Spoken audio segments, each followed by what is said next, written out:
रहे हैं देवभूमि की धड़कन देसी चैनल।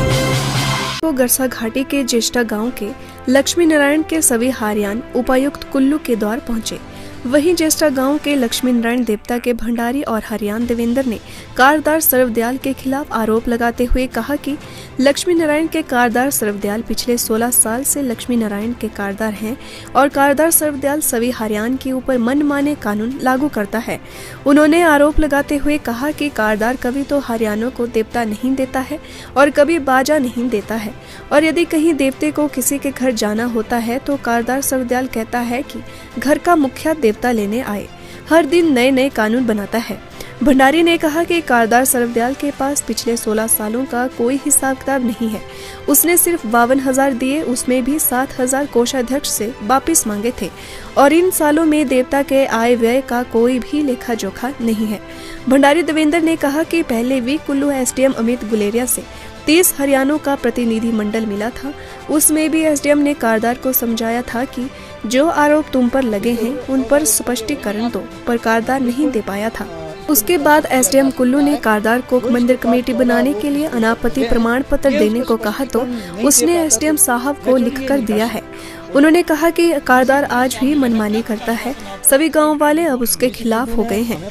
आज हम सभी हरियाण इसी विषय पर मिलने आए हैं। डीसी कुल्लू ने हमें आश्वासन दिया है कि वे मौके पर एसडीएम कुल्लू को भेजेंगे।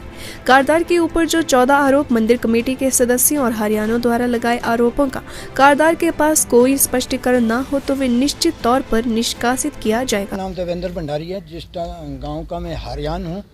जो कमेटी हमारी देवता लक्ष्मी नारायण हरियाण मंदिर कमेटी ज्येष्ठा है, इसमें ये समस्या आई कि जो कारदार हमारा सर्वदयाल जी है वो 2006 से लेकर कारदार बना और 16 साल में कारदार रहा। उसने कभी भी अपनी आय व्यय की पारदर्शिता कभी नहीं बताई हरियाण को, और हरियाण के ऊपर मनमाने कानून लागू करता है जो भी उसके मन में बैठी, और उस तरह से कभी देवते के बाजे को रोकता है, कभी देवते को रोकता है, कभी किसी के हरियाण के किसी की शादी हो या किसी की रिटायरमेंट हो, उसके लिए ये कानून बनाता है कि भाई घर का मुखिया देवते के बाजे के लिए आए। ऐसा कभी नहीं हो सकता है कि घर का मुखिया देवते के बाजे के लिए जा सकता है। मालिक जो है किसी को भी अथॉरिटी दे करके देवते के बाजे को ला सकता है, मगर इसने इस तरह के कई एलिगेशन लगाए कि भाई ये चीज़ होता है वो होती है, और साथ में जो 16 साल का इसका आय और व्यय का है कोई इसके पास हिसाब किताब नहीं है। बिल्कुल मतलब कि एक पैसे का ही क्लियर नहीं कर सकता। 16 साल का इसने जो बैलेंस बैंक बैलेंस खोला वो 52,000 रुपये दिया, उसमें से भी इसने 7,000 रुपये कोषाध्यक्ष से वापस लिए कि ये मेरा एक अलग से खर्चा है जो इसका बैंक बैलेंस में था। आज जब हमने कमेटी बनाने के लिए पिछली साल भी 25 अप्रैल 2021 से ये मसला जारी हुआ और 27/6/2021 को आम सभा का आयोजन गांव में किया गया।